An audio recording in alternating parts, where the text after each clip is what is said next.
Thank you, everybody. Oh, have to say continue. All right. Thank you, everybody. Thank you so much for being here. So on behalf of San Jose State University, the Student Chapter for Association for Information Science and Technology ASIST, we'd like to welcome all of you to tonight's event, Current and Future Trends of Metadata and Data Science. I am Sylvia Wu. I'm serving as Vice Chair for the chapter, along with my executive committee members, Brittany Otero, that you heard before, serving as Secretary, Treasurer, and Social Media, and Lauren Davidson as Chair. So tonight, we have the privilege and great honor to have as our speakers, Dr. Mary Bolin and Dr. Michelle Chen. We are grateful for your time, and we are happy that you are here. I would like to introduce both of our speakers.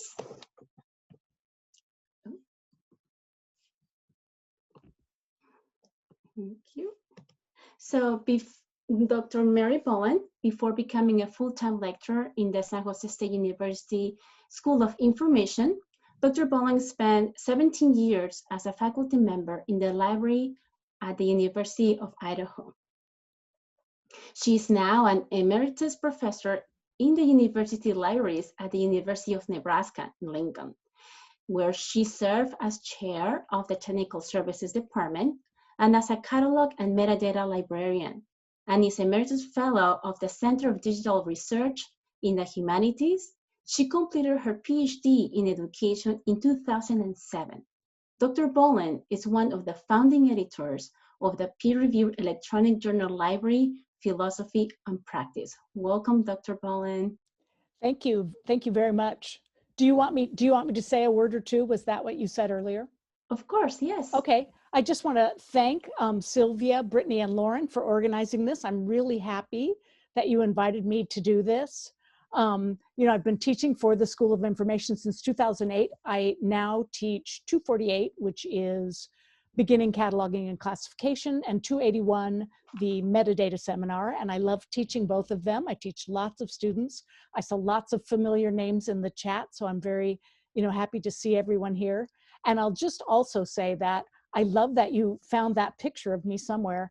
That's at the American Library Association conference in 2015 in San Francisco, right after the Supreme Court gave their marriage equality decision. So I'm at the Pride Parade there, which went on all day, and I have that little thing in my hair, and it's because my husband and I we were having an amazing day because of that celebration.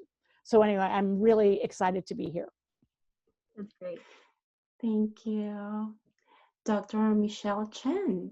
Dr. Chen received her PhD in Information Systems from McCombs School of Business at the University of Texas at Austin, with a concentration in statistics and computational learning. She has taught at several different universities, including the University of Texas at Austin, the University of Connecticut, and the University of San Francisco, before becoming full-time faculty at the School of Information, San Jose State University in 2012.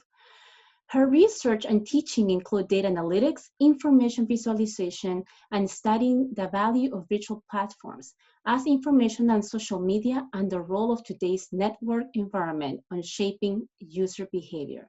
Dr. Chen's hobbies include traveling to new places, going to the movies, and trying different foods. Welcome, Dr. Chen. Sorry, Sylvia. Yeah. Go ahead, Brittany. Sorry we spelled her name wrong on there. I just wanted to note that because I don't think it reloaded. Well. That's okay. Thank you, Brittany. We actually has another faculty, Michelle Velligan, and she has one L. So now I'm usually called like Michelle with the 2 L's, and she's the Michelle with the 1 L. Mm-hmm. So thank you, Brittany, Sylvia, and Lauren for having me today. It's my great pleasure to be here today to share some of my thoughts and experiences in data science. As you can see from my introduction, I came from a very technical background, but throughout my graduate study years, I become fascinated by the intersection of technologies and human aspects, and that's what kind of made me here today. So I'm looking forward to tonight's session. I currently teach Info 202, so one of our core courses, Information Retrieval System Design.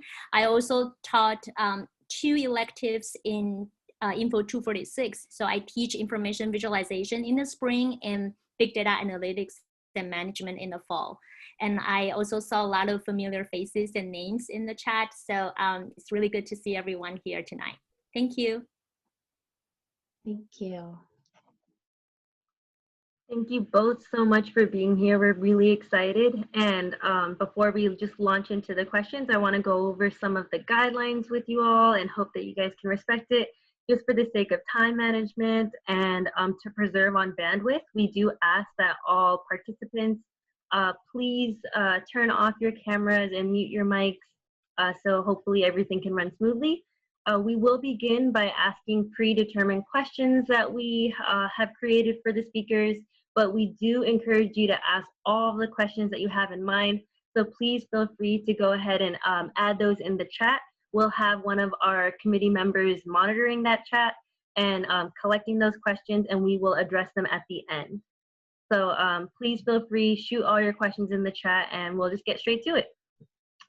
So we'll start with Dr. Bolin. We have a couple of questions that are specific to the professors and a couple that are more broad and aimed at both. This first one is aimed at Dr. Bolin. In 2014, you contributed to a chapter in open access web resources for library continuing education and training. In it, you discussed training being essential and worth it even for smaller institutions or libraries that are not well funded. Libraries of all types can benefit from the wide variety of training and continuing education opportunities available on the web, such as open access resources. You so timely said the material presented here may be gone tomorrow or next year. Speaking to us now, several years later, how much has changed since then? And what kinds of open access web-based learning would be helpful to train individual library employees as well as library organizations moving forward? Okay. This is a fascinating question to me, and it's one of my favorite topics, really. I strongly, strongly believe in lifelong learning. And I feel that as humans, as librarians, and as employees of whatever organization we are part of, it's our obligation and it's our joy, really, to keep on learning every day. And I feel continuously excited by the internet and all the things that are available there. And I know it's very common to hear people say, oh, we're just inundated with information and it's so terrible and so unreliable. And, you know, I really don't believe that. Of course, there's a lot of garbage on the web. There's a lot of garbage in libraries. There's a lot of garbage, you know, every information medium has a lot of garbage, but it has a lot of really great stuff too. And I think when I wrote that chapter, one reason that I said this material may be gone tomorrow or next year is I really didn't want people emailing me and saying, this link doesn't work. I mean, it was going to be in a printed book, you know? And so I really wanted to head people off from thinking that just because I wrote down a URL in 2014, that they'd be able to find it the next year. So I guess I would say that regarding that chapter specifically, I think that in general, what I looked at are the really big, the big organizations like OCLC, the Library of Congress, the World Wide Web Consortium, the Dublin Core Metadata Initiative and other similar places, the Digital Library Federation. Those, those big organizations are still amazing repositories of learning materials. You can go to the Library of Congress site and they have some courses there. They might have a slide deck with 100 or more slides on serials cataloging or RDA cataloging, different metadata schemes that LC supports. The World Wide Web Consortium has just a tremendous trove of learning resources that are tutorials, explanations of things. So I think the things that are, the major organizations are still there. The things that might not be there could be individual library documentation archives. And there's a kind of famous site to people in technical services called Teapot, and it's like Technical Processing Online Training or something like that. It's from UC San Diego, I believe. I'm sure it's still there. I mean, I think it is. But it's just one example of a really big repository of documentation and training material that people can use. So I really feel like it's our obligation to just rove around the web all the time and find things in our area of interest, but also find other things, okay, I'm really interested in cataloging and metadata and related areas. And those related areas are a huge number of things. I mean, you could think of many different things that are part of that. So I feel like for me to read widely and to watch things and listen to things and just kind of surf around and rove around and find things is very valuable as a continuing education opportunity. I was saying to one of my classes the other day, I think to my metadata class, that metadata is everywhere. I mean, it's just everywhere. And one thing to be attuned to is when you're looking at something, well, who made this? Who decided on what metadata should go here? How good is this metadata? How can you search? How accurate is it? How rich is it? And I got off on a little tangent, which I won't tonight, about voting and mail-in ballots and how some people feign to worry that mail-in ballots are not safe. Well, they're covered with metadata. They have a barcode right on them. It's part of a database. It's not just some random piece of paper they give you. So I think libraries always have a problem with training. It's always hard to find like who's good at it and who knows something. Who's the only person in the library who knows something? We always have that problem. And then there's always this mania for creating documentation, which I'll tell you, before the web, it was really awful. It was just some big notebook in technical services or something. I really think we've kind of worked that one out. But I do think it's not just about writing down how to do X, Y, Z. It's about encouraging people to be intellectually curious, find the answer, find a solution, find a good way to do it, keep learning. So I could probably go on for 100 hours about this because I'm very interested in it, but I'll stop there to say, I really just think we all need to be curious and active and responsible for our own learning. And organizations also need to take responsibility for their employees, but it's kind of a two-way street. It's good when everybody is involved and everybody is engaged. Thank you so much, Dr. Sure. Bolin.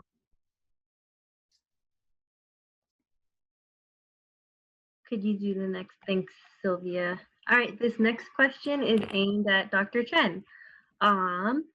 So in library high tech, you discussed digital humanities and the intention to seek, redefine traditional humanities scholarship through digital means, such as information visualization in academic libraries. Could you briefly explain digital humanities, explain whether you would like to continue researching beyond just academic libraries, and if you have noticed a larger interest in digital humanities because of the current pandemic, COVID-19?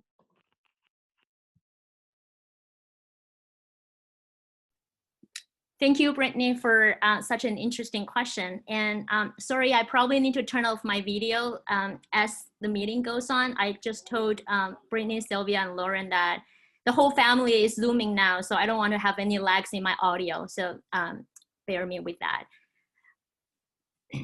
So there are actually like three main parts of this question. So I'll start with the first one. Could you briefly explain digital humanities?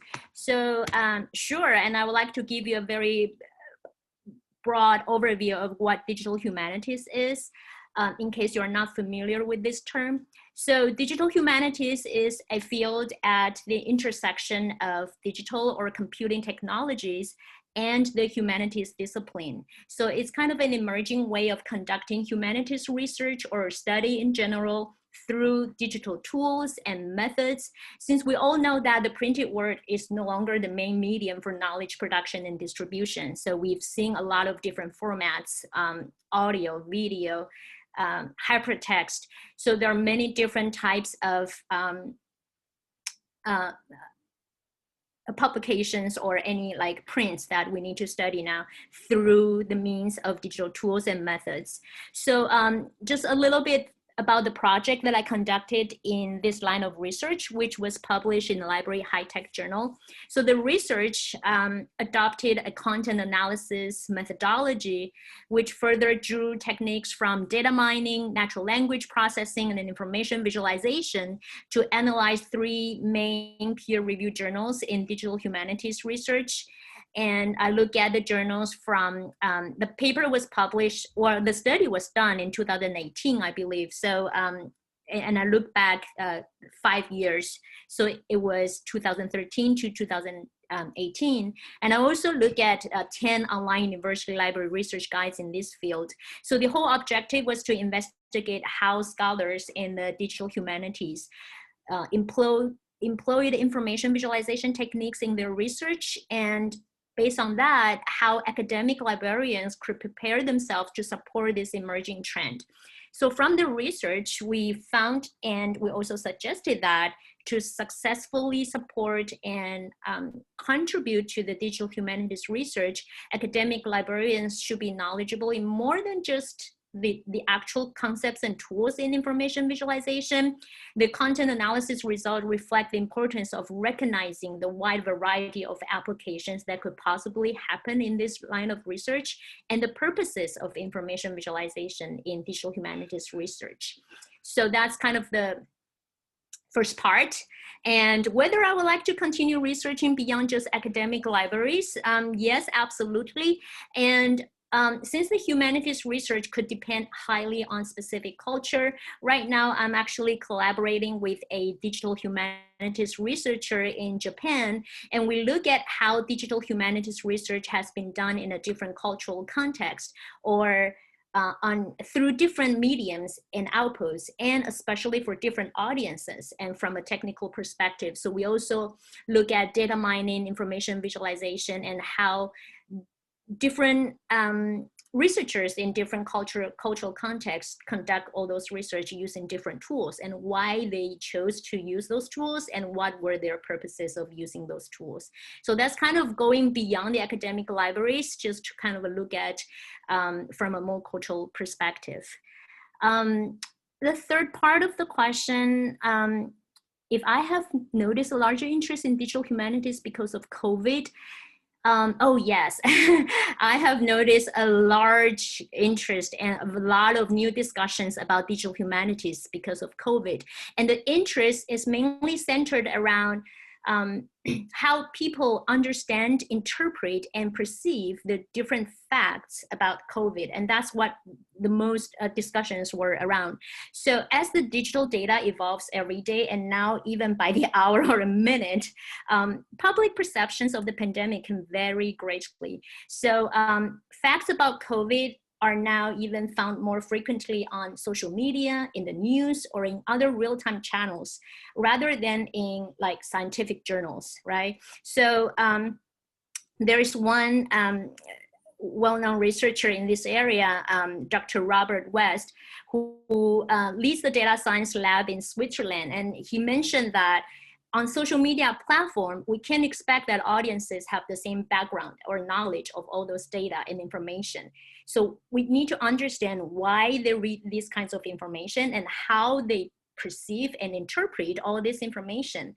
And that's something that if you look at the COVID research or facts published in the scientific journals, you don't expect that you need to do these extra efforts for scientists, because they don't really care much about well, or they have that expertise and background to interpret all those information, but not the general public. But now the COVID information is like everywhere and reach out to the much wider audience. So that's where the digital humanities research can really play a role in the pandemic era. Yeah, I'll stop here because I know we have a couple more questions. Thank you, that was a great answer. Thank you, Dr. Cheng. So our next question is directed to Dr. Bolin. In the area of metadata, what will be your recommendation for prospective metadata librarian to be aware of or focus on for a successful career path? That's a really interesting question too, and it's something I'm a little obsessed with. I was a catalog and metadata librarian for all of my career, really. I was the chair or head of a technical services department for about 30 years of that, but I still considered myself to be a cataloger basically and a metadata librarian.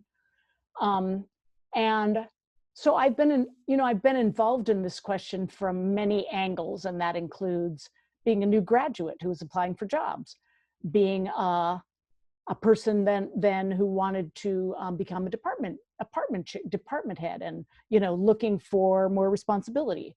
Then as a department head, being involved with hiring people and, how to recruit people, what to look for, how to mentor people and help them be successful, and so on. And then as my career went on, also to continuously learn about new technology, new methods, new initiatives, again, that sort of continuing education component. So I guess the first thing I would say is I am very impressed, and I continue to be very impressed with the San Jose State University School of Information curriculum. There are many, many classes I would like to take. I would like to go back to library and information science. I'd like to go back and take a lot of classes from the curriculum.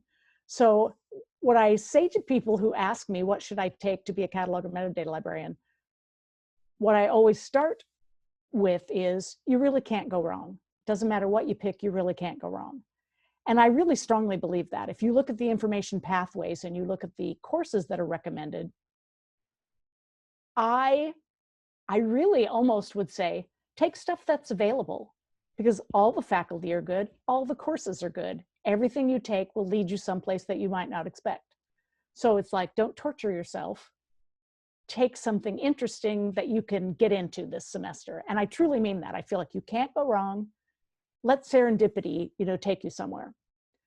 But beyond that, I really think the courses in data science, data curation, there are cataloging and metadata courses, and I would recommend that you take those too. Vocabulary design, all the special topics courses that are on XML and related things. Anything that is mentioned in the information organization pathway, as well as the sort of related ones. I find there's a lot of interesting overlap there in the career pathways. So I'm really being sincere in saying, I would, as far as your coursework goes, I would not worry about it very much. I would take things that look interesting to you and that, that are available. One thing that I feel is unfortunate, and I've experienced this over and over again during my career, is it may be true in every area of our profession. People recruiting cataloging metadata librarians tend to look for some experience. And I do think it's unfortunate, because I think it can be a way that a whole group of people are shunted off and not hired because they don't have experience. And then here's a group of people that do have experience. And they may be great, but you may have missed somebody who doesn't have experience.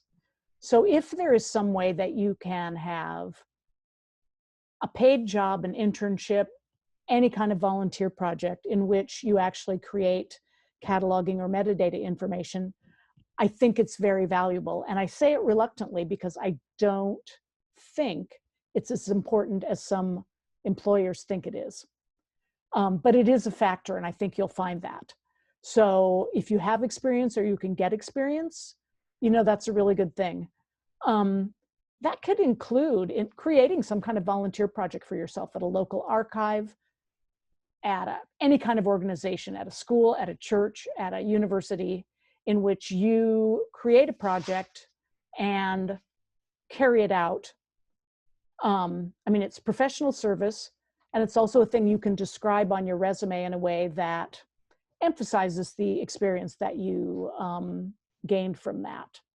So, and then I guess the other thing I would say, and this is the last thing I'll say, there are many important things about metadata that don't directly relate to libraries, museums, or other cultural heritage organizations. And I think as new librarians and people entering the profession, you have an opportunity to have knowledge of things that people, people my age, there are a lot of things I wouldn't know about if my kids hadn't told me. I do immerse myself in many things every day. But there are things my kids have told me that I would not know about, if I didn't consort with young people. My son, for example, told me about a really interesting Instagram account, and I will paste the URL into chat, by a woman and some of her friends and colleagues who are curating memes that have to do with Black Lives Matter, the Black Lives Matter movement. I would have known nothing about that.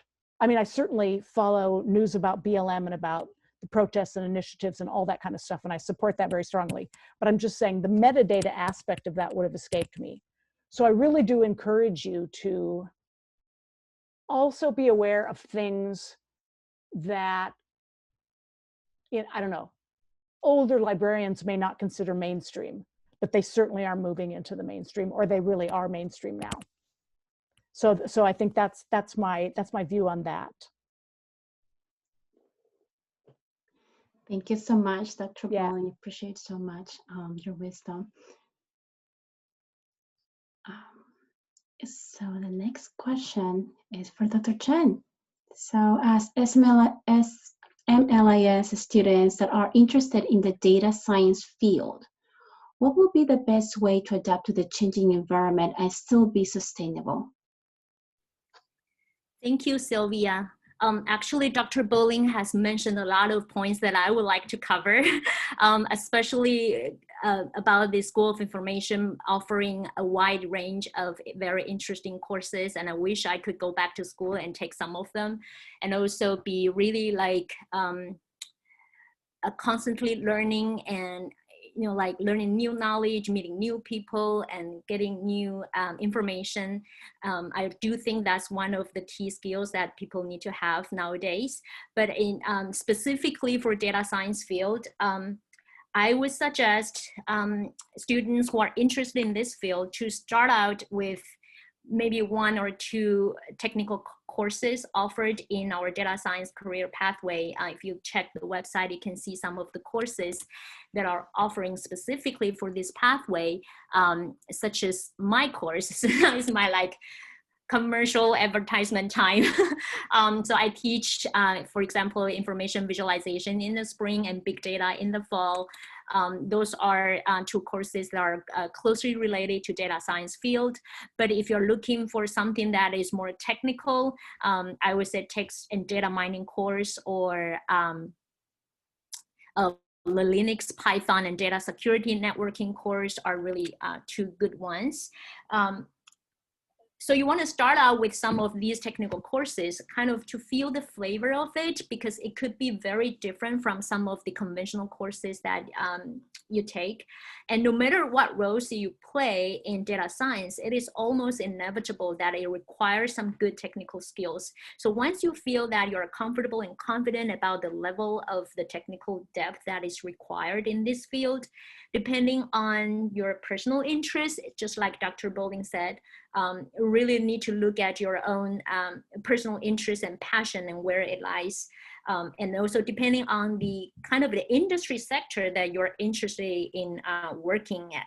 For example, whether it's it could be a technical company, in a library setting, a business organization, or in an academic institution. So depending on the industry sector that you're pursuing, you will start gaining knowledge and training for that particular field. So for example, some of the students consulted me with the courses that I wanted to take. And I would say, you can look at data services in libraries, digital assets management, Dr. Bolin's cataloging courses, or courses related to digital curation. And all these are not considered like required courses in the data science field, but it is definitely related to the profession or the workplace that you wanted to pursue in your career. So depending on your own interest and what kind of sector that you want to work in. But one thing I would like to add, and also kind of echoing what Dr. Bolin just mentioned, the data science field is truly dynamic and constantly changing. And it can be very loosely defined too in terms of job titles and skills needed, which again highly depend on the industry sector. So my best suggestion, it sounds abstract, I know, but would be always to stay open-minded, adaptive, and proactive when it comes to data science learning. So like myself, I still enrolled in MOOC just to kind of brush up some of the skills or just catch up on new technologies. I don't see myself as, like, oh, I'm in the data science field. I've been teaching data science for several years, but I just can't stop learning because this field changes so much and so quickly. So you just need to stay really open-minded and to see what the trends are, and it could be you could be surprised that you can shift the whole direction within 1 year. So that's kind of my best advice for students interested in this area. So it's kind of just first take some courses to see if you like it. I've had students telling me that, oh, I hate it. So thanks goodness that I took your course and I know it's not for me. And I think that's a really good takeaway too. So you kind of know it by trying and error. So yeah, and just stay open-minded and keep learning. Yeah, thank you. Thank you, Dr. Chen. We really appreciate it. Let's go to the next. All right. So this question is going to be for both of our awesome speakers today. We'll start with Dr. Bolin again. Considering the ever-evolving landscape of contemporary libraries, where do you envision the future of, in your case, since it's more your expertise, metadata, and where do you see it going, and what changes in their application do you see in store? Yeah, that's a very interesting question, and it is something I think about frequently.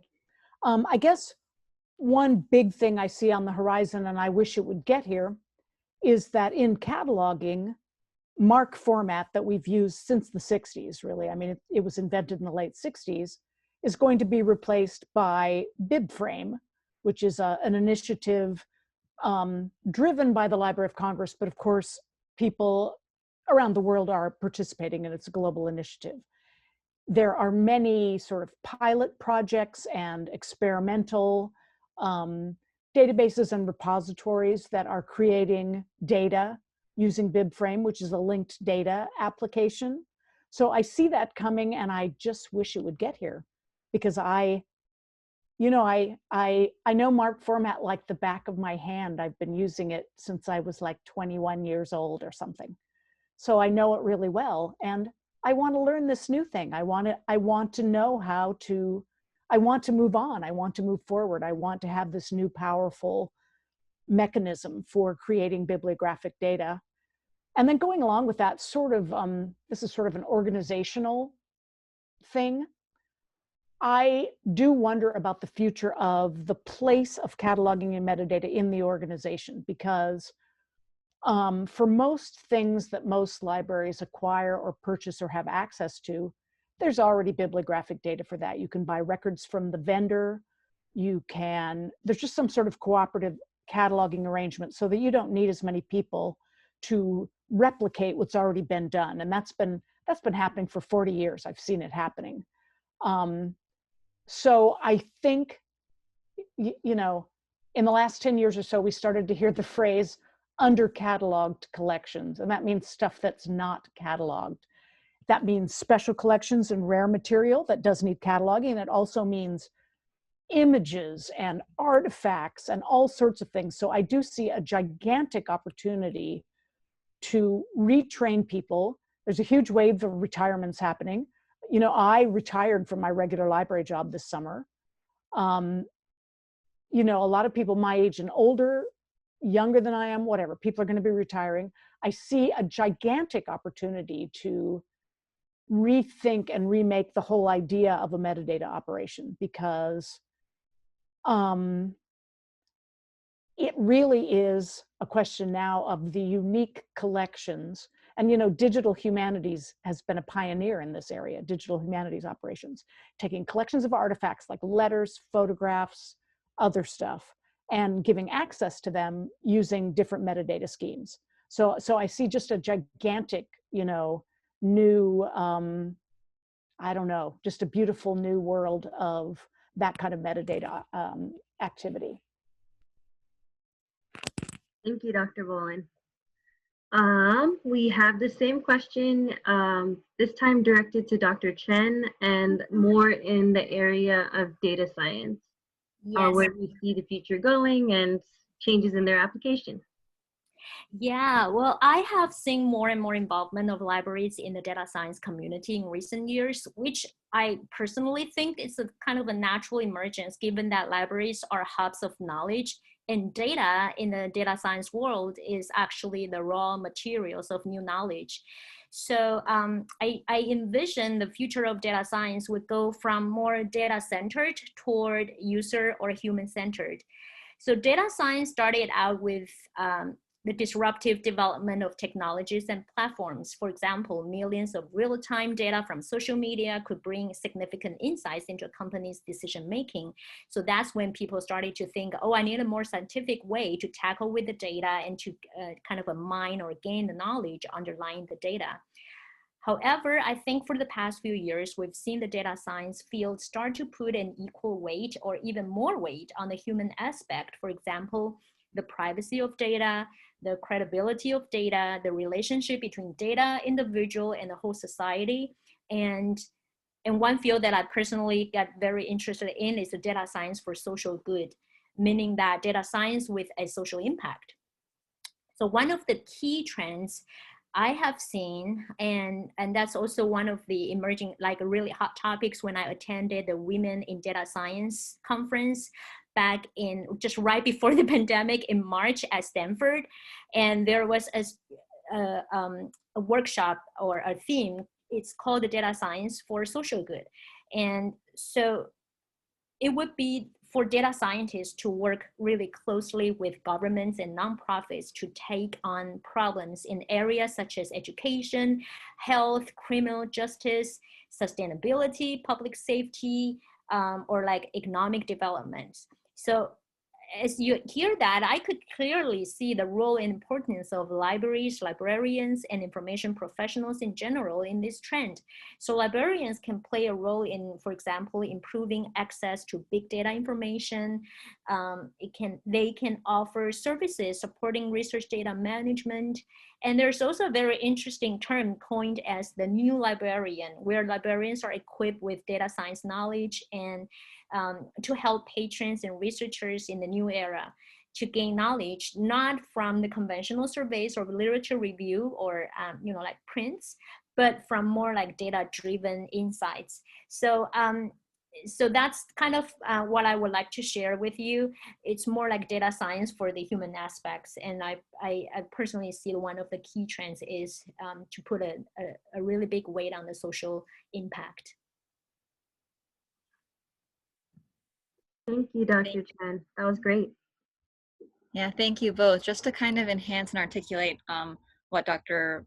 Bolin and Dr. Chen was saying, especially during the pandemic, you're kind of saying that there is, I think there's a lot of insecurity or unsureness of traditional librarianship, and it's kind of reassuring to hear that there's still, librarianship is still going strong. It's just going to be going into a different direction, and we're going to be focusing more on different aspects and how metadata can play a huge role in that. So I think, at least for me, it helps reassure that the future of librarianship is going in a really good, strong direction.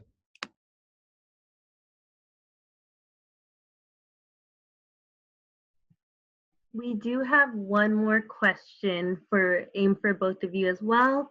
And then we will launch into any questions that our participants have. Just to remind you guys, and for those that may have joined late, please feel free to ask your questions in the chat, get them down as they come to you. We do have someone who's monitoring that, so we can collect those and address those at the end. So please feel free to go ahead and ask away. But our last question, again, we'll start with Dr. Bolin. what piece of wisdom would you have for students that might choose this path, or what might, sorry, I feel like we messed up on this, but what piece of knowledge do you, or wisdom do you have to impart on our students? Yeah, that's a great question too. Okay, I guess what I would say is, if you're interested in the path of cataloging and metadata and the many related areas, I think one thing is, be happy that you like something that most people don't like. You know, most people don't want to dedicate. They love metadata, but they don't necessarily want to dedicate themselves to it and focus on it and have that. You know, it's not a specialty that everybody chooses. And so congratulate yourself. You pick something, that not everyone likes, but that is very central and very necessary. And then I guess the wisdom to go along with that is, as you know, Dr. Chen said this a minute ago, like, be adaptable. Be adaptable.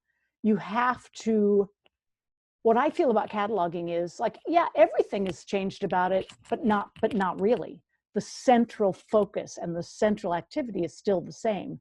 And that's what I love about it.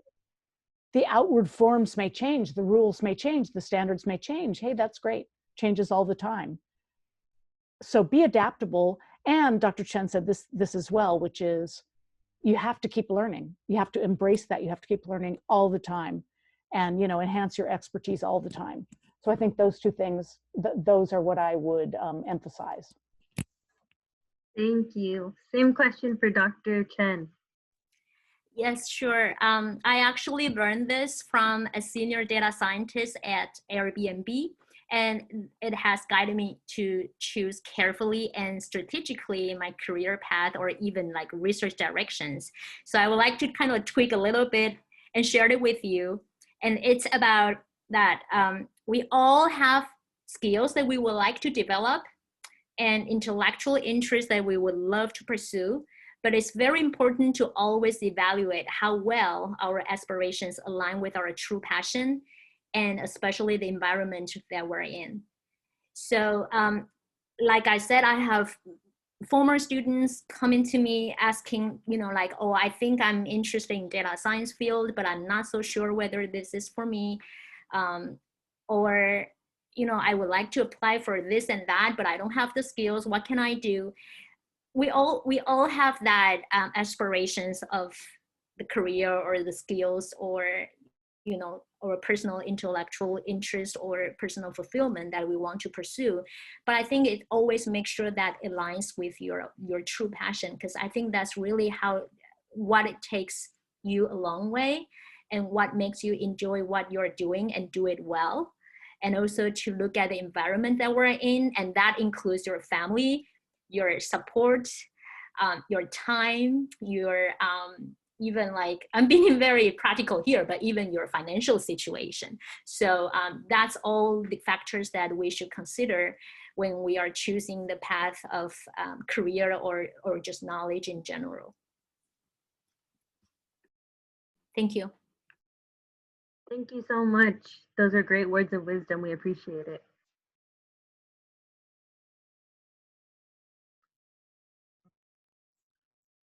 If anyone would like to unmute themselves, they can also do that at this time and ask some questions.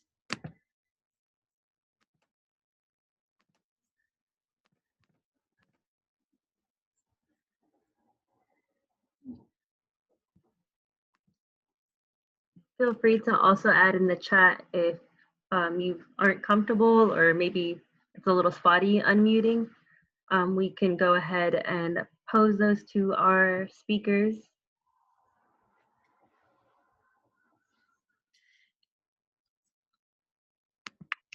Hi, my name is Saviana. Could I ask a question? Would that be? Yes, of course. Yeah, okay, thanks. So I'm also interested in metadata and some of the data science courses, but obviously San Jose State offers so many. One that I've heard that's pretty popular is Raymond Dean's 240 class, where you learn some HTML and CSS. So I just wanted to ask Dr. Bolin and Dr. Chen if they see a lot of value in learning these kind of programming languages, or if,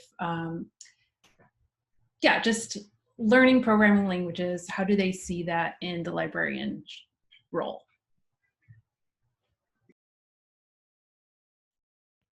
Yeah, this is Mary. I absolutely do see value in that. I'd like to take that course myself. I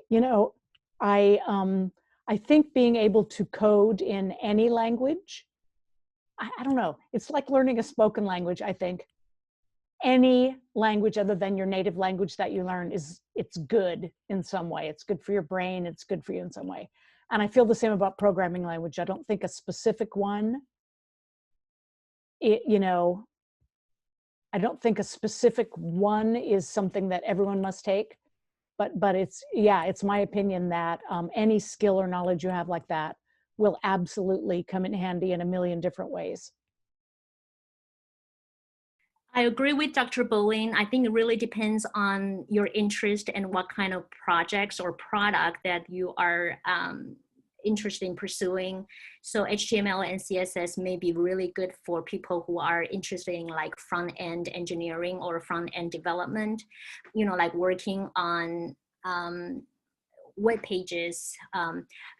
But even if you're interested in like user experience or user interface design, this is a really important skill that you need to have too. So I would say, like Dr. Bolin said, it's never for you to have, it's, if you have time, if you have interest in that, it's always a good skill to have. So it allows you to be more creative and kind of think out of the box when you see something on the website.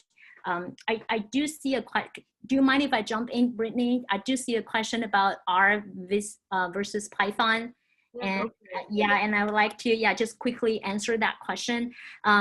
Again, these are two very popular languages, programming languages in data science, and people always think about whether I should use Python or R.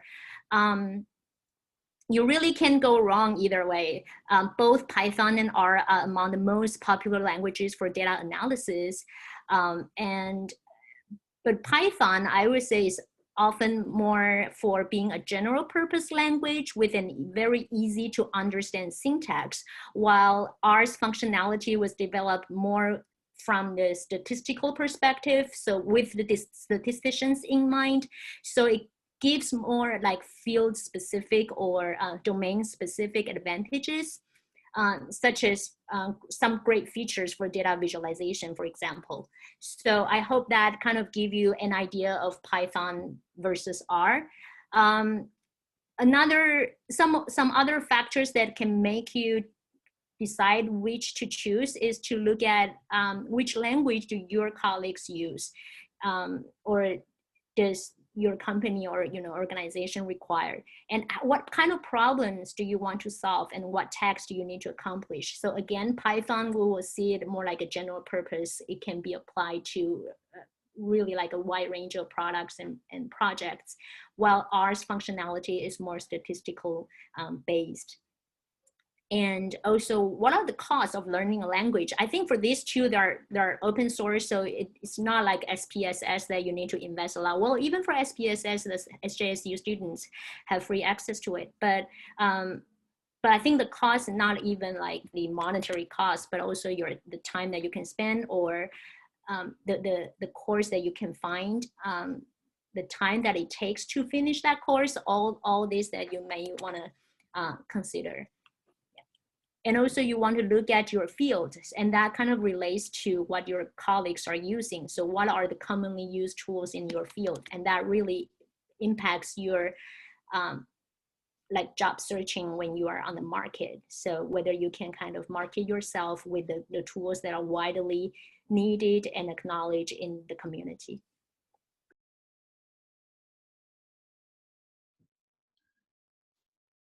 Thank you. Looks like we have another question for you, Dr. Chen, from Charlene about the concept of data for social action. What would you advise to follow up on this emerging area? Yes, I do have, I can't really think of the exact names and sources out of my mind right now, but I do have some of the faculty members and organizations who are relatively new because that's a new idea. I think they kind of just emerged maybe last year or 2 years ago.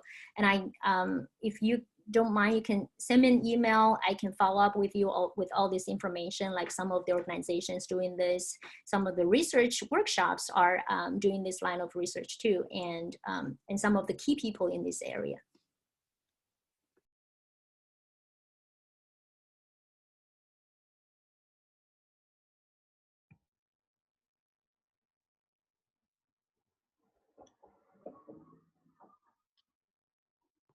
Yes, thank you so much. For any questions like that, you're welcome to email us at SJSU Assist email, and we'll gladly forward those to the professors and make sure you get the answers that you have.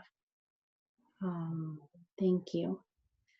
Thanks, Yes. Lauren. So sjsuassist@gmail.com, and then we'll make sure Dr. Chang or Dr. Bolin will have those questions. Thank you. Yeah. And if Dr. Bolin, you wanted to put your email there as well, Sure. feel free. Oops.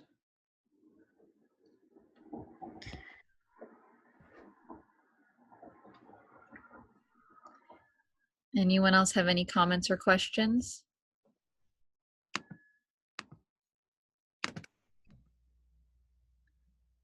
You have their emails too, so if you want to ask them anything at any time, except for midnight, you can ask them. Yeah, thank you so much, Dr. Chen and Dr. Bolin, for coming. I don't know if I speak for everyone, but I feel very reassured about this path that I've chosen for library science, and we're very grateful you could come and speak to us. Yes, thank you. Yeah, it was a pleasure. Thank you so much. Yes, thank you For everyone who for the joined. opportunity. We have recorded this, so for anyone who would like to receive that, or maybe have friends or peers that were interested in this talk but couldn't make it tonight, please have them check out our website. They could reach out to you and we can share that with them, but we will be posting it on the SJSU Assist webpage too. So just check that out if you're interested. And we have another event coming up in November, so join us for that. Yes. Thank you, everyone. We really appreciate the turnout and everyone's interest. Yes, thank you, everybody. Thank you so much for coming. Thank you so much, Dr. Bolin, Dr. Chen. Oh, you're so welcome. It was great. Yeah. It was nice to see you again, Dr. Chen. And so nice to meet you, Dr. Bolin. I wish I had Oh, it was one of your great. It was classes. wonderful. Thank you so much. Yes, this You all is did a great. wonderful Thank job. you. It's a nice way to end a day. Thank you It so much. is. It is. Yeah, that's great. Yeah, thanks. All right, we will be in touch if there's any questions. Yeah. We hope to see Michelle, you. I might have to take your data science course, and you know. I'll take your course too. Okay, Dr. all right. We'll just like swap. That'll be great. Always learn a lot from you. Yeah, no. Thank you. Yeah, I learned a lot too. Thank you very much. I still remember the conversation that we had when we first met back in 2012. When there was still like the Faculty Institute. Yeah, yes, I think that's when we first met. Yeah. Yes. Yeah. Wow. Yeah. Back when people used to meet in person and, you know, that sort of thing. Like we used to go on planes and, you know, that sort of those days. And I would see people in person. No, that was amazing. Life now. I feel like hermit crab. Right. Exactly. We'll get back there again. We will. Yeah, we will. Yes, interesting. Thank you, Dr. Bolin. I really, actually, one of my choices was to be a metadata librarian. That's great. great. That's so great. I'm so glad. Yeah. And I was trying to ask, you know, where's really the first step? Are we just trying to find an internship in metadata librarianship? Yeah. I mean, yeah, if you can do that, I mean, I think that is helpful. But yeah. That is amazing. I love metadata who would say that. Yeah. It's really interesting. It applies for everything. So right. Amazing. Well, thank you so much. We'll be in touch. In November, we have another event on November the 17th, I believe. We'll send invitations pretty soon. Great. Thank you so much again. Yeah. Thank you, Dr. Bolin. Bye. Thanks. Good night, everybody. Great questions. Thank you so much. Thank you. Yeah, Good thank you. night. Bye-bye. Bye-bye. Have a good night. Good night.